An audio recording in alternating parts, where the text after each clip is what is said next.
Oh, Brooke had a testimony. I'm sorry. I was trying to figure out what that meant. Okay. Brooke had a testimony and I forgot that she wanted to share it. Okay, Go ahead. well, about 3 weeks ago, I asked for prayer for a job interview for Tulare City Schools, and tomorrow I have my second.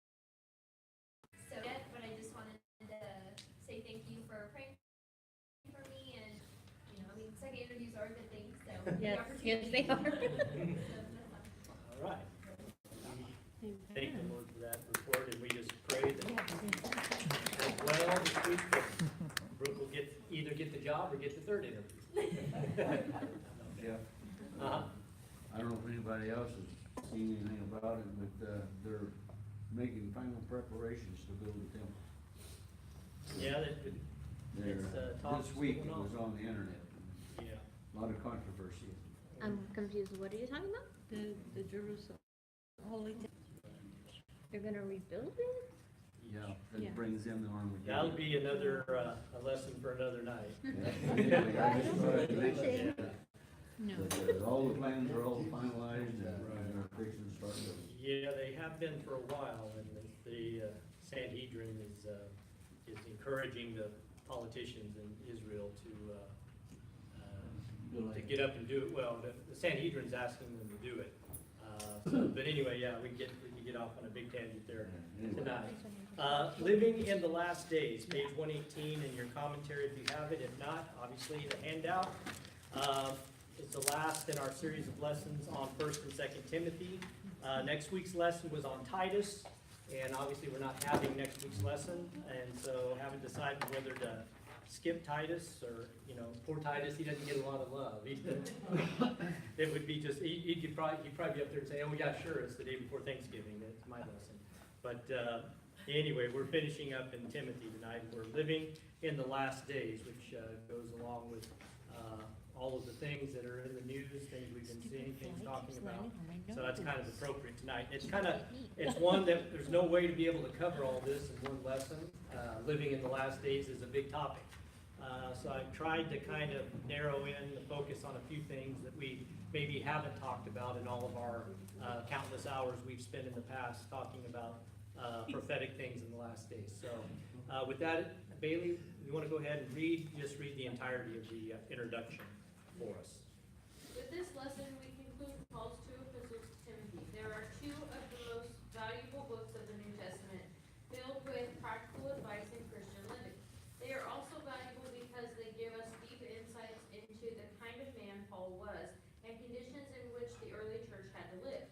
If Paul ever wrote anything after the second letter to Timothy, we do not know of it, for no later letters survived. Paul was executed soon after writing this farewell to Timothy. We therefore see how a godly man prepared himself for death. We see what occupied his mind and what concerns filled his heart. Yet it is not a sad letter, but one of strength. Instead of dwelling on the certainty of his death, Paul looked outward and saw the condition of the church and upward to the glory that awaited him. Which he warned, and finally at the reward of which he was so certain. Okay, as we've mentioned in earlier lessons, that Paul's letters to Timothy were his last letters. Jannes and Jambres withstood Moses, so do these also. Resist the truth. Men of corrupt mind reprobate concerning the faith. Okay, Bailey, read the first paragraph on the top of page 119 for us. This passage discusses conditions that will exist. Paul calls them perilous times because so much of the evil mentioned is centered in organized religion. There will be a great system of apostasy, sin, and error that will war against truth, perilous for the church that it will fulfill Christ's prophecy in Matthew 24:11-13. Many false prophets shall rise many, and because iniquity shall abound, the love of many shall wax cold. But he that shall endure unto the end, the same shall be saved. All right, where I want to start tonight is in verse 1 of chapter 3. Know this also in the last days, times shall come. And so this is how Paul begins the description of what the last days will be like. And he uses the word perilous, and obviously that's an English word. The word he was carefully chosen. It is the word kalepos. And I have it, and we're not kind of arranged tonight, probably the board, but it is, if you're writing it in English, H-A-L, kalepos. What's interesting about it, now it's defined by Strong's as meaning dangerous, perilous, fierce. It's taken, it is Strong's, for those of you Strong's fans, the Strong's Concordance, it's a Greek word 5467, if you want to do some research on it later. But it is taken from two different Greek words, kind of combined. Strong's word 5465 and 5490. The first word, the meaning of it is to lower, to descend or to lower something. And then the second word, 5490, is the word where we get the word chasm, chasm, if you will, or chasm, which means a hole, a gaping void, an abyss. And so, feeding. So the devils besought him, saying, if thou cast us out, suffer us to go away into the herd of swine. And he said unto them, go. And when they were come out, they went into the herd of swine, and behold, the whole herd of swine ran violently down a steep place into the sea, and perished in the waters. And they that kept them fled, and went their ways into the city, and told everything, and what was befallen to the possessed of the devils. And be Jesus. And when they saw him, they besought him that he would depart out of their coast. Wow. So let's look closer at this account and see if we can bridge the gap between the perilous times that we're living in today and this passage. And one thing, similarity I want to point out is that these demoniacs begin by, when they encounter Christ, they begin by mocking him, mocking Christ. We see with the world mocking the church, mocking Christ in this day and age. Another thing is what we read in this passage, what we can infer, is they want to be left alone to their deeds of tormenting and destroying lives. Those who have given themselves over to Satan in this world does not want the church and Jesus inserted into their livelihood, their lives, their beliefs. They want to be left alone. And they use mocking, they use ridicule as one way to try to portray that. And so they don't want any interference from the church, from Christ, in what's going on. And in their life. We see a parallel that today, a world that does not want the church involved. Oh, yeah. Doesn't want any interference. If you church, we would like you to just be gone, and if not, just stay over there and be quiet. Stay out of our way and let us do what we want to do and live how we want to live. Another thing I think is interesting is they know, we read this in verse 29, is unequivocally, they say, what have we to do with thee, Jesus, thou Son of God? They know exactly who he is. But what is interesting, if you turn back 2 verses, in verse 27, before he gets on the boat and goes over to the other side, after Jesus has performed a miracle, verse 27 says that the men and his own disciples marveled, saying, what manner of man is this, that even the winds and the sea obey him? Who is this guy? They're still, Jesus' followers really understand who he is. Nope. But Satan knows full well that he's the Son of God. Yep. Now, is there a parallel in this world today? Yep. I would say there is, because by and large, thankfully not at the Porterville Church of God, but if we're taking Christianity by and large, if we're taking, picking church off of the map, and delving into their theology and delving into their teaching and what goes from their pulpit, and even the mainline denominations, what their literature states, and their the theology that they espouse now, It's as if they have no idea Right, who Jesus is. exactly. While Satan in this world knows full well who Jesus is. And that's why they don't want anything to do with him, because their deeds are evil. The darkness shuns the light because they want to be left alone to their deeds. And so I think that it's no coincidence, too, that the demons in this passage know what the future holds. Exactly, that's what I was gonna point out too. Their appointed time, they knew when their appointed time was. Right, they knew what was coming. They knew Bible prophecy. Yes, They knew what awaited them. right, And so their motivation, their activities were all geared towards knowing that there was a time coming when it was gonna be, the gig was gonna be up. Right. And they were gonna be cast for eternity into the lake of fire. And they're telling you, have you come to do that now? It's not time yet. I know the Bible, Jesus, you can't, it's not time. Sadly, the church doesn't know what's about to come. Church is unaware of Bible prophecy, aware. I think it's very eye-opening if you stand and realize that one of the great of inspiration and knowledge and the marching orders that most of those trying to basically take over the world are following.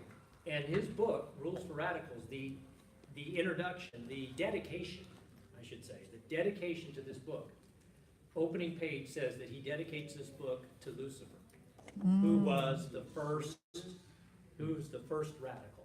wow.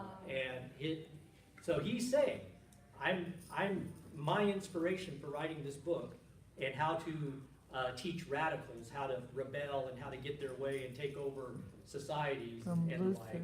That is the playbook for most of your, and if I started naming names of the politicians, you would know them very, very well.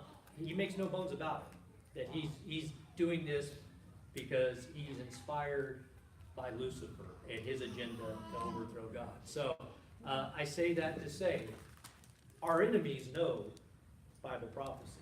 Amen. Our enemies know Yep, what's coming down the horizon. And they're preparing for it.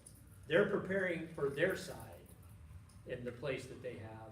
But the church, God's people, still even trying to figure out what manner of man is this, still trying to even figure out who Jesus is, much less to be prepared for what is coming. And so let me pose this question. In verse 31, the demoniacs, the devils, it says, besought him, saying, if thou can't cast us out, suffer us to go away into the herd of swine.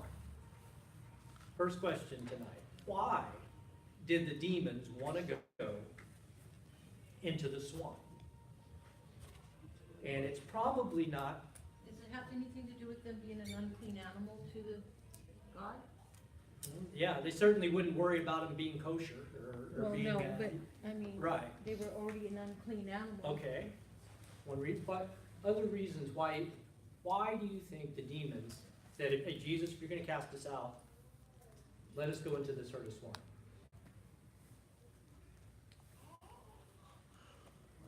Any thoughts? All right, Hoko? No. I knew at one time that I can't. Okay. Well, let's look at it in a different way. So what happens to the herd of swine? They basically commit Right, I know, that's the joke that I've heard. The demons are, Jesus says go, he cast them out. I love how he cast them out. Yes, Go. go. Didn't have to burn any candles, he didn't have to say any incantations, he didn't have to call for Sprinkles reinforcements. holy water. He had an entire legion of demons and he just said go. And next thing you know, they're entering into the swine, and the swine are running down the side of the mountain, jumping off a cliff into the lake and drown themselves. And yeah, I heard Perry Stone one time say that they committed suicide. Yeah, right. I know, I didn't even know that. Yeah, joke. it's a good line. But let me ask you this, have you ever thought of this? Did the demons have control of the men that they possessed? Yes. Right? I mean, those men were living in the graveyard, they were doing things, hurting themselves, living in a way that was probably not the nicest way to live, most comfortable. So the demons had control of these men. So now they asked to go into these pigs, the swine. And as soon as they go into the swine run off and jump off the cliff and die. Have you ever thought, now, if they had control over the men, wouldn't they have had control over the swine? Why would they want to immediately go and kill themselves? And get back to square one now. They're going to be looking for some place else to be, some other body to be in. Have you ever thought the reason for that? And I think it's been staring us in the face for 2,000 years, and I've never heard anyone talk about it. And I think it's something that just it's how we are. We don't realize the cunningness of our enemy. The devil is pretty slick. So listen, look what happens. Why did they kill themselves immediately? And after begging to go into the swine, it doesn't make sense. Verse 34, behold, this whole city came out to meet Jesus, and when they saw him, they besought him that he would depart out of their coast. Why did the whole town want Jesus out of their lives and depart out of their coast? Sounds like they found somewhere else to go. Okay.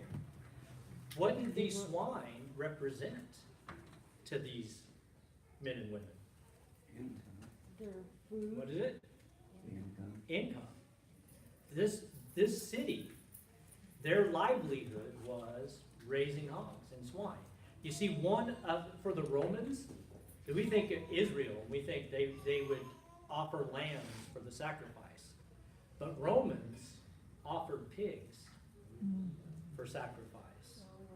And so this city was operating on the outskirts. That's why they was on the other side of the lake. It was on what we would call today the Jordanian side of the Sea of Galilee, of the Jordan River. They were operating just outside of Israel because what they were doing was unholy and was not allowed in God's land. But that's how they made their money. It represented their commerce, their livelihood. And so here's the cunningness of the demons. Oh, Jesus, what are you coming to torment us?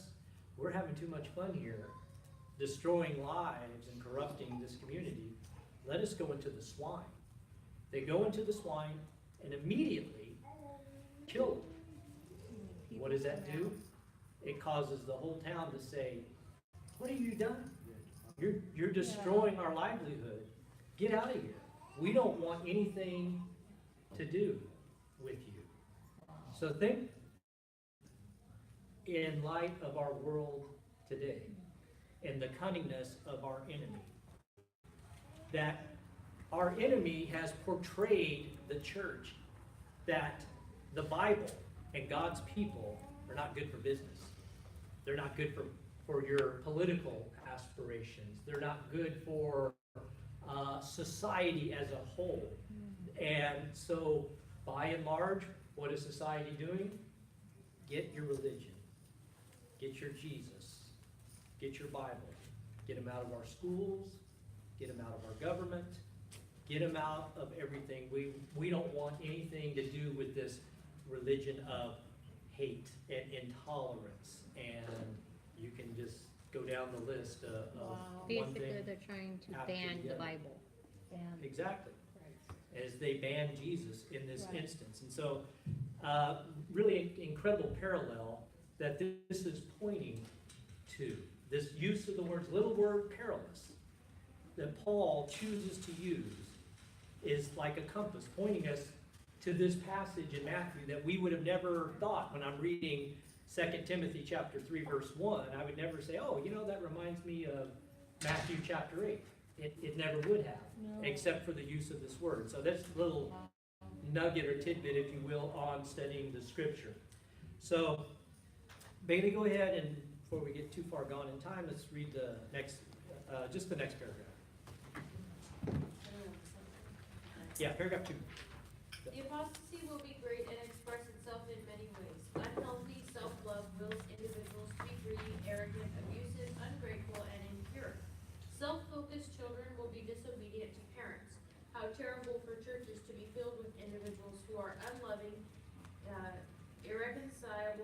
malicious gossips, without self-control, brutal, haters of good. Okay. We get a lot of info for the last days from Matthew 24, one of the great prophetic chapters where Jesus taught his disciples, begin that chapter by saying, tell us what the last days will be like. And so if I would just go around the room and say, tell me something about the last days, what they'll be like. And a lot of things that'll come up will probably be wars, rumors of wars, right? Right. Famines, earthquakes, fires, all of these kinds of natural disasters. Revelation, the book of Revelation goes on and talks about pestilence, Yep. which is like diseases. Talks about the 4 horsemen of the apocalypse and all of the destruction, the war, and the disease and the famine that the 4 horsemen bring. And Revelation even describes what sounds like a meteorite falling to earth, and you can imagine the destruction that would give. So Paul, in 2 Timothy chapter 3, he doesn't talk a lot about the last days in terms of bad things taking